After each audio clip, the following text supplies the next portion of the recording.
on YouTube? Modeling Up back at you with the next build video series. So after looking through the stash and kind of getting some stuff ready to sell off, I'm going to go ahead and start my next one, which is going to be the Revell Dale Earnhardt Goodwrench Service 2001 Monte Carlo. Instead of building it as the 2001 car, as you can see from the box art, it doesn't have the wicker bill on the back, nor does it have the roof line. What I'm going to go through and do is actually build this up as a 2000 car that he ran at Richmond, and I'm going to use the Powerslide Decals sheet. This one does have the 2001 decals as well as the 2000 Winston 500 plus the 2001 Daytona 500 with all of the right contingencies for both of those, but I'm going to use these here to make up his car that he ran at Richmond, which again was a no bull race in 2000. So anybody who's not seen these kits, they're pretty straightforward, just NASCAR style kits. So start off with the engine assembly, getting that engine built, getting the front suspension on, putting the roll cage together, all of the various parts to that, moving on to the rest of the chassis and the interior. The nice thing about these early 2000s kits is they were super detailed when it came to just all of the parts, like all of the hosing and hoses and stuff like that. Then we have the rest of the bottom chassis, front brace arms, and then getting onto the body, putting that all together, all the way through then to the markings, which again, this one did come with both the Daytona 500 and his shootout version, and we all know the reality of what happened in the 01 500, so won't go too much into that. So far the kit is pretty much just box stock. I'm not doing any photo etch or anything like that on this one. At this point, I do have a few things off the trees and stuff like that from when I just looked at the kit. I've had this kicking around in the stash for quite a while now, so yeah, you get that from time to time. So I'll go ahead and get into this and catch you back up here in just a little bit with the first part. Talk to you later. What's going on YouTube? Modeling Up back at you. So first build update that I got going.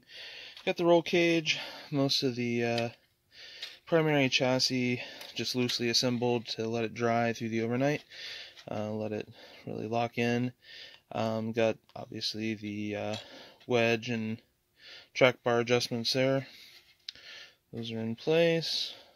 Got all of the roll cages for the most part put in. There's still one bar that I need to put from that I'm going to put in down here from the bottom up. But I do have the firewall glued to the main chassis. So once I get kind of done, like I said, let these dry overnight.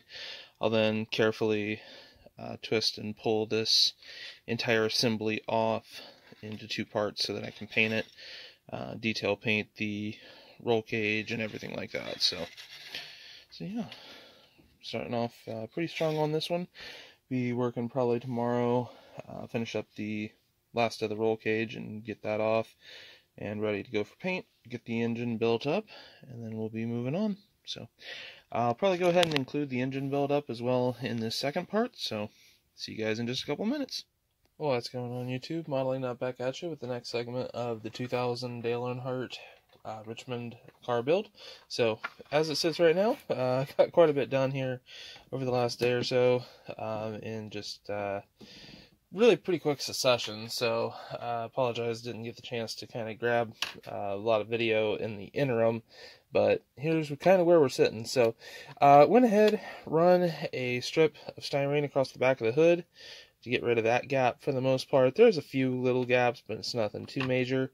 Went ahead and also just kind of worked with the fitment up here at the front, got that all squared away, so that is ready to go. As you can see, got the aluminum onto the radiator shroud there, just to kind of get that. Kind of looks like a Darrell Waltrip car at this moment, with that fluorescent red in place, but reason for that is looking at the actual decals and stuff like that, the rear spoiler did not have the red for it, so I had to paint it. So I went ahead and painted that, and I thought, you know what, while I'm at it, I'm just going to go ahead and paint up the splitters here, which would have also been that Dayglow red. So for that, I used Mr. Color 171 Fluorescent Red, which is a really pretty good color match. Let me get my bottle capped off there before I make a big mistake. It's actually a little bit more vibrant of a red than what the decals are. Actually, in the camera, it looks about normal, but to be honest, these are a little bit duller of a red than what those are. But I think once I get the black on, get these laid on, should be close enough to where again having multiple other parts in that really vibrant fluorescent red, I think will help as well. So in either case, that is pretty much just set off to the side. I'll let that dry for a night here, and then I'm going to mask off all of the Dayglows. Then I have the interior chassis. I'm going to kind of go through how I built this up so that I can make it quick and easy fits. So with these monogram NASCARs and stuff like that, they have the one bar that basically will run through the firewall all the way down to the front suspension. Went ahead, got that in, glued it in to both the firewall and there on the frame, then went ahead and just took my snips and cut it pretty flush with the actual firewall. What that allowed me to do then was get it to where I can take and completely pull in and out the entire subassembly here of the roll cage. Now, what this gives me then is the ability to paint these as two separates, and then very carefully, mind you, come back in here after the fact and slide these down and into the final location to glue them into place, just about like that. There we go, just like that. So it allows it to be quickly fitted. Sorry, I just realized it was out of focus. To then be able to glue it up, and it actually really locks into place.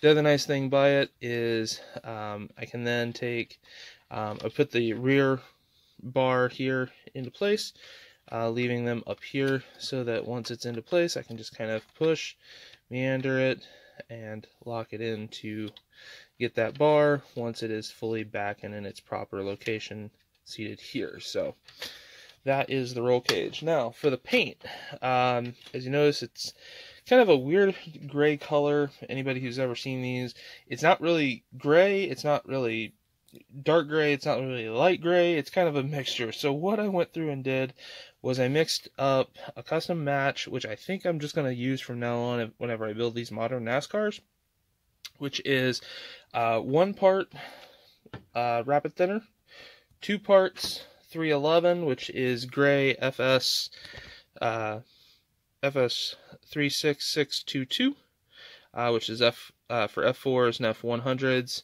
and then mixed in 1 part of XF19 Sky Gray, and that really got that right color of kind of light creamy gray that these early 2000s chassis were uniformly painted with. Is it 100% accurate, color accurate? No, but at the same time, it really fits the bill, looks the part, and things like that. So I've got the paint all on, top and bottom, everything like that. Went ahead and put in all of the suspension parts that was going to be painted in this color. You might notice it looks like I missed some spots here. Those are actually going to be painted a semi-gloss black, which I will be coming back in and hand painting at a later date. So that's the reason that those are. But just again, in doing a quick test fit, looks really good. And just for kicks and giggles, we can go ahead and drop the body onto the chassis. The other nice thing is with these bodies, they just fit so nicely down and on. Really no problems whatsoever. So really nice fitment there. So just kind of gives a brief overview of what it should look like. Let me get that lined up about dead center there. There we go. And there you have it. So, doing a quick test fit with the window. Why not? While we got it here. Grab the windscreen, front and rear. Got the rear glass, which is in really nice, and then the front glass, which sits down and on just fine as well. So it looks like that one pillar I may have to adjust down just a little bit here on this side. Some little minor tweaks and stuff like that. Once we get this all assembled, it'll be all good. But yeah, it looks like that definitely is gonna have to come down and in. So see if I can just push that down. If I'm gonna have to soften it, might have to soften that. But in either case, there we go. It's again an idea for it. Did have a few scuffs on the windows. Went ahead, just from them kicking around in the box. Used a Flory Models polisher just to kind of lightly sand out the scuffs, and then got those all finished up. Outside of that, got the engine pretty well completed at this point. So steel pan, dark aluminum for the main body of the engine, polished aluminum for the valve covers, and then just standard aluminum for the intake manifold. Standard aluminum on some other just random engine parts and things like that. So we got things pretty well ready to go, just kind of for the next phase. The last part that I really got finished up tonight, and I was happy with how they came out, is the wheels. So the backside on this, sprayed the rear hubs with, I'm not even going to try to pronounce that because it is a Japanese color from World War II. So dry grass color, I guess is the best way to put it. But that is AK RC334. It's a little bit darker. Probably should mix it in with a little bit of tan if you want it to get it accurate 100% to that kind of inner wheel color, that kind of off tan color or off olive color that they had. Tried out a new technique here on the wheels. I actually used the Powerslide Decals, laid them down, and then didn't use any softening solutions, anything like that. Just overcoated them with a little bit of XF86, thinned with just standard Tamiya thinners. It was a recommendation I had seen on Facebook. First time trying it, absolutely loved it, and so finally found a way to actually get those in. One nice thing I do like about these is they do have the brake rotors. They're way too small for what it should be, especially given that this is a Richmond car. They'd be a lot beefier rotors than that, but again, not too bad. Also used my standard jeweler's lathe, which is a small little DC electric lathe to sand the tires. So again, ton of progress from where you had seen it the other day, or from the last little update, but so far really coming along well. This is actually going together a lot quicker and a lot smoother than I ever intended or believed that it could. So definitely kudos to Revell for putting out this awesome kit. So yeah, catch you in the next one. Peace.